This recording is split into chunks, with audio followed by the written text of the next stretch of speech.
What's up, boys? It's been a while. We're back. A lot has happened, a lot hasn't. Been saving money and buying parts, but we're 14 bolt swapping the new truck.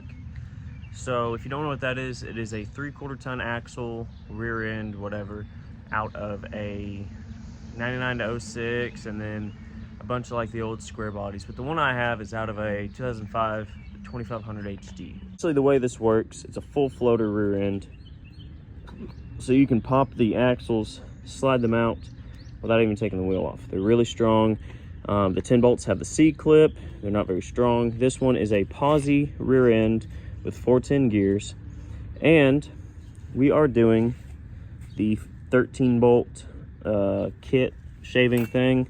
Essentially, there's a bolt right there. Well, all this that you can see where I've cut is going to come off. Essentially what it does, it just gives you a little bit more ground clearance. Since my truck's only going to be on 35s, we want to try and get as much ground clearance as possible, because as you can see, this girl is hefty. So we're going to nip off that, and this will still seal. It'll be plenty strong enough. I'm going to sandblast this thing soon. I went ahead and shaved off all the factory stuff. I got to shave this. I got to cut this one off too. Then we're going to take our Artec truss, and it'll go all the way there, weld up all the way across. Now I'll have 2 bolts there, 2 bolts there, that way you could take it all off with your diff cover. Really right now, I was just kind of just showing y'all what this looks like. So this is the Moto built 13 bolt cover. It was $140. Thing is awesome. I love it. Super stout, super strong. And really, you just go, some people go closer, but I went about a 1/4 inch away, as straight as I could. It doesn't have to be perfect for me. And you just follow it all the way down and cut it off. So it'll come right at this fin and then cut off there. Saving yourself about 1.25 inches of ground clearance doing it this way. There's a TMR kit where you can cut the entire bottom of the diff off, put this plating on it instead, and shave down your gears. You'll gain like 2 or 3 inches of ground clearance. We're not going to do that. It's not that serious. If we're doing like some competitive rock crawling, for sure. But for what we're doing, it's not needed. So with this, you gain about 1.25 inches of ground clearance. If you think about it, if you do like a 3-inch lift kit on your truck, that's almost half.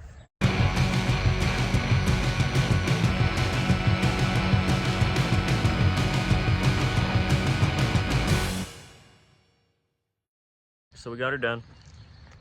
I could have done it straighter, could have done it tighter, but I personally don't want the metal to be that thin. I'm not really worried about it. I'm not going over rocks. I don't plan on slamming on rocks, but I'll go ahead and show y'all what it looks like, and that's about it. It's probably gonna be the end of the video.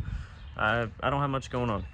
I'm kind of saving money, buying parts, getting everything prepped to do the other truck. What it was, that's what it is now.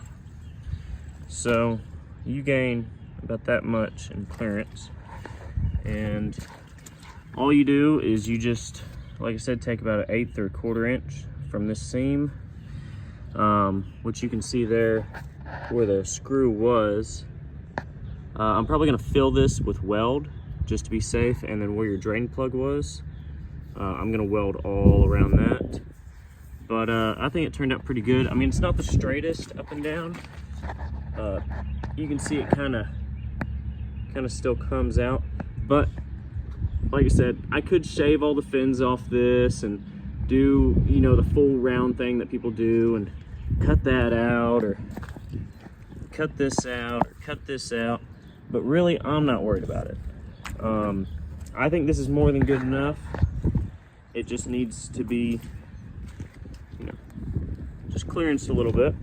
But yeah, I got that side knocked off. This thing's really gonna come together. I've got the axles inside. I've got to rebuild the hubs, sandblast this thing, and then I'm gonna take it over to my shop. We will start, we'll weld that up, and we'll start fabbing up the brace. We'll put the rear end, the hubs together and everything, and then we'll get it ready for paint and whatnot, and then go in the truck.